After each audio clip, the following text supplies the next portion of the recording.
Counter-Narrative News, bringing you daily news today on Tuesday, the 11th of April 2023. The Dalai Lama has been exposed on video at a live event in India of extremely inappropriate actions towards a young boy, and that's to say the least. It has been widely received as a form of child sex abuse, which it is. And if we see that any organized group of men which is unaccountable to oppressed communities will always, nearly, conduct abuse and exploitation against the vulnerable. Some are arguing that, a few people are arguing that the Dalai Lama's actions is not abuse, and it was quote-unquote playful, and they argue, why would he conduct abuse in plain sight? However, there are prolific abusers over some half-century which basically conducted their abuse in plain sight with collaboration and support from major institutions, and one such racket was that which centrally involved the TV personality and friend of the British royal family and leading politicians, Jimmy Savile. So it's not a case that abusers will conduct their abuse in secret. The nature of capitalist, colonial, abusive societies and institutions are such that people can get away with these things in plain sight. Don't we see the whole nations destroyed by Western overt policies and people going along with that, which opens the Pandora's box to all manner of trauma and violent abuse? So the bottom line is, if the oppressed are not holding to account and do not control institutions in the interest of the oppressed will be then abused and exploited. It's as simple as that. Going over to Palestine, Monday saw a extremely provocative march by half a dozen or more members of the Israeli cabinet and other settlers marching on an internationally recognized illegal settlement in the occupied West Bank of Palestine.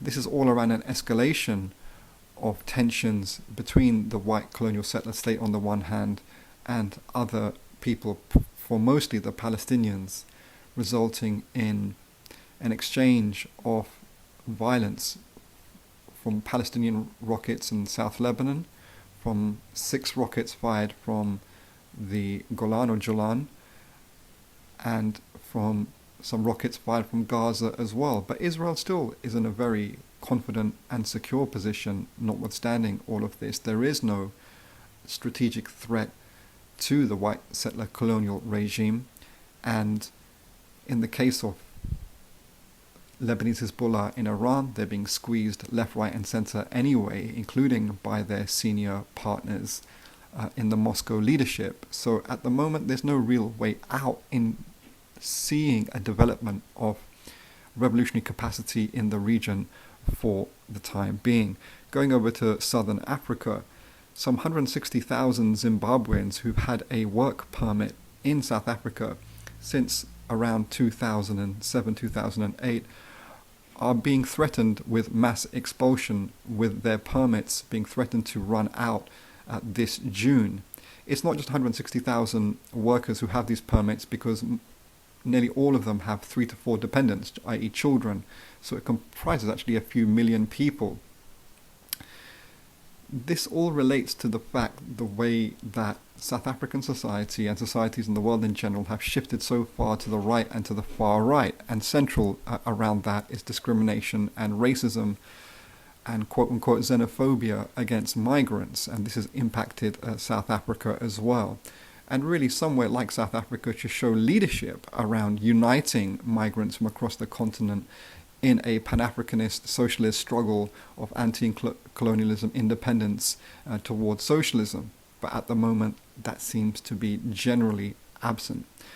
Finally, on the theme of migrants, there are some 400 migrants on a boat in between the Mediterranean waters of Malta and Italy who are waiting to be rescued. They've been adrift now for 2 days.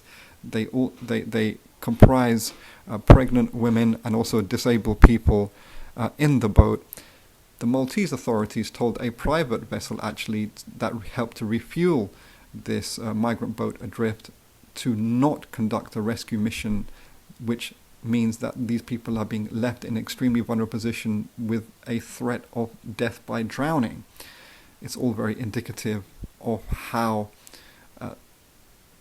the global working class, because of growing pressure from capitalist oppression, are increasingly conducting these migrant flows. And this particular boat left the Libyan Mediterranean Sea town of Tobruk recently, which also in itself indicates how Libya was destroyed by NATO, and then how the European Union and the constituent parts of the EU in relation to the Mediterranean Sea, particularly Britain and Italy as well, really kind of influenced the situation to keep migrants in an even more precarious and oppressive situation. So in the last 10 years or so, some 26,000 people have lost their lives on the migrant route through the Mediterranean Sea on the North African route.